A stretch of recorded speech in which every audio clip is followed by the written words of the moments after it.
Welcome to the Europe Conversation. My guest this week is Paschal Donohoe, Finance Minister of Ireland and President of the Eurogroup of Eurozone Finance Ministers. He says his country and several others are against the idea of a digital tax on the tech sector in response to Donald Trump's widespread tariffs, despite the fact that this is a very popular move in other countries like France. Paschal Donohoe, President of the Eurogroup and Finance Minister of Ireland, thank you very much for joining us on the Europe Conversation. Shona, thank you for having me on. Good. Well, look, let's start with the EU-US trade negotiations. We know that the EU has for some time now been offered a zero for zero tariff rate, but the US is not satisfied with that. It wants much greater access to the EU's markets when it comes to agriculture and other areas. And a lot of people would say that they'd like to see huge deregulation when it comes to the tech sector, the DSA, the DMA. Can you say that the EU is not for that, not for lowering standards for the sake of a deal? So we're not for lowering standards for the sake of that. And we do have to have a debate and an assessment within the European Union regarding our competitiveness and the degree to which decisions that we have taken may have contributed to our competitiveness declining, with an impact on our growth, the impact on the number of jobs we may create in the future. So through that prism, it is important that we assess the regulations that we have and whether they are proportionate. But while I am convinced that an agreement between the EU and US is in the best interests of both, I certainly would take great care for a degree of deregulation being part of such an agreement. So when you say competitiveness, then what could it look like without lowering standards, without reducing what's in the DSA and the DMA? What could it potentially look like in theory? So I think there's a few strands for what it could look like. It could look like the efforts that we have in relation to the exchange of goods and the tariff levels for that. And what the EU have outlined as zero for zero is a very ambitious, but I believe important recognition of the value of trade and how it could be driven further. It could also look like commitments that we would have to buy more from each other in particular areas. And it could also look at what we could do in terms of the mutual recognition of the standards that each other have. And while that is easily and better understood with regard to goods, it could play a role with regard to services. This is a relationship, as you know, that's worth billions of euros every single day. And any change at all, no matter how small, that eases with the flow of that exchange of goods and services on a daily basis, on an annual basis, could be worth a big improvement to both of us. We know that when the EU announced a couple of weeks ago its potential tariffs in the event that there's no negotiation led to, that digital services wasn't on that yet, but it potentially is on the table. Do you think that the reason why that's not there is because it's really a controversial part of the negotiations between the two sides? So I believe it is understood as a move that, if it were to be applied, could have larger spillover effects. It could at that point become difficult to look at what would be paths for further de-escalation, and it could make a trade relationship, that of which is obviously facing a very big challenge at the moment, face an even bigger one. Ireland and I have long-standing concerns regarding the role and use of digital services taxes, and my sense is that in the debate that is now taking place at the moment, it is understood as an option, but it's also understood as an option that could have very significant consequences. Indeed, but countries like Germany and France, particularly France, would push for something like that. And I think it's inevitable in a negotiation like this that is taking place, that different members of the European Union will have different views. That is, after all, I believe, our strength.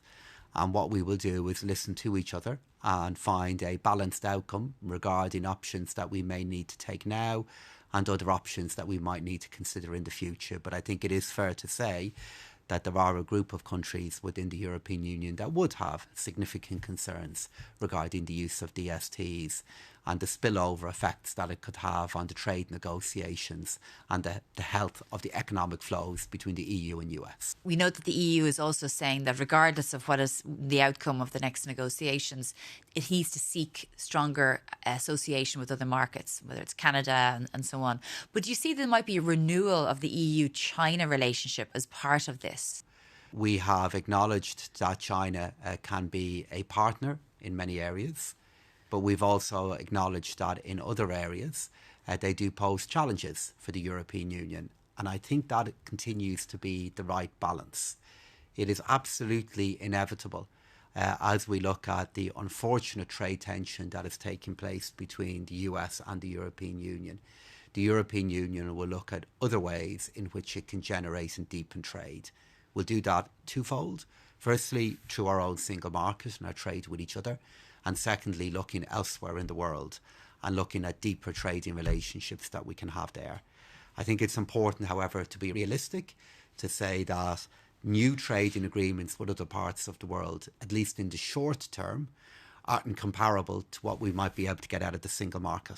On the broader issue around trade with the EU and other countries trying to dash to not quite make up, but in some ways get stronger trade links across the world, do you think that there's a fear that the issues around global warming, human rights and other elements that used to be part of the priorities of a trade deal, that they will just be eliminated, in the demand for making up for what we're losing out at the moment? So that risk is definitely there. And it is part of how the EU needs to be agile in responding back to a world that has changed so much.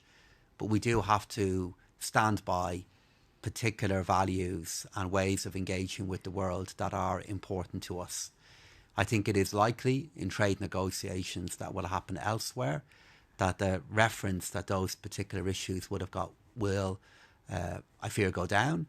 But in what we need to do here in the EU, I certainly want to still ensure they have a high value. And I believe we can do that, and I believe we should do that. So just moving on to defence, which obviously is the most important issue almost at the moment. You very much supported common borrowing when it came to COVID, because obviously you saw the impact it was having across Europe. Do you support the same for this existential crisis? Do you support common borrowing for defence? I think in the time ahead, the most likely way in which further spending on defence will happen will be both at a national level in terms of the use of own national resources, and then secondly in the new framework that the EU have brought forward, where we would look at the use of the national escape clause where needed, and we would also look at new forms of lending to each other to help with new forms of spending. So where's the trade-off? Because the defence spending has to go way up, and does that mean you take it out of CAP, or where does it come from? Cohesion funding? So I think in the time ahead, national defence spending will continue to be the larger component of how we respond back to Europe's security needs.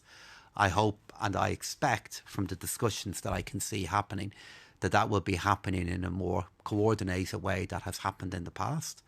And I also think it's likely that progress will be made in areas of procurement. Therefore, that means that if there is a defence dimension to the next MFF and the EU budget, I still think it's likely to be smaller than the national contribution that members make to their own security and the security of the EU. And therefore, it is possible that the knock-on effect that it will have on other priorities within the EU budget may be smaller than we think at the moment. But, you speak to any Prime Minister, Foreign Affairs Minister, Defence Minister across Europe, they all say the same thing, that this needs to be a unified European response to this existential threat, that it actually has to be much bigger than what has been sort of offered in rearm, and that it has to be European-wide. It's difficult to have that debate and not divorce us from the broader reality that firstly, we'll be negotiating a budget for the new European Union. Secondly, Next Generation EU, which is the new form of common borrowing that we have to deal with the crisis of a number of years ago of the pandemic, that is still happening and still being evaluated. And debt in relation to all of that both still has to issue and still has to be refinanced and dealt with at some point in the future. All of those things are going to come together. What's your assessment of the fact that Europe really has to do this alone now, because the US is telling Europe we were shifting the burden. We're not sharing the burden, we're shifting the burden of European security to the European continent alone.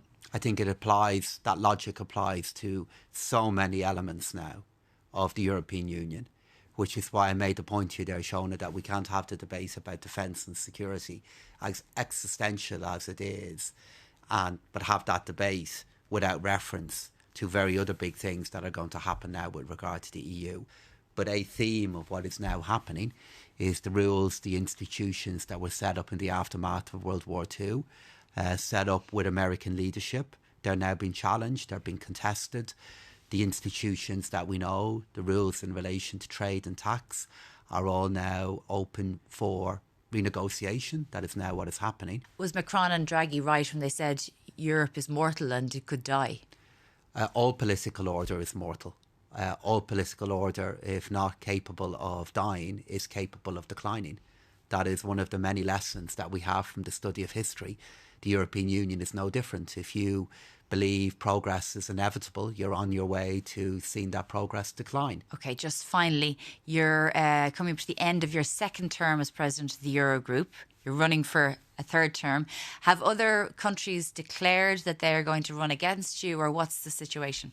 So no formal declarations have happened yet, but of course it's open to every country to decide do they want to put forward a candidate, or how do they want to vote.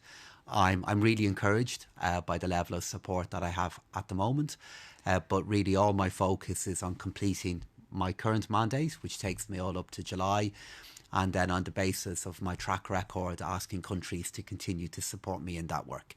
And we've a few weeks to go before we get to that point, and as we have just discussed, an awful lot can happen in a number of weeks in the world that we're in, but I am encouraged by the support I've currently received. Okay, well, Paschal Donohoe, Finance Minister for Ireland and President of the Eurogroup, thank you very much for joining us on the Europe Conversation. Thank you, Shona.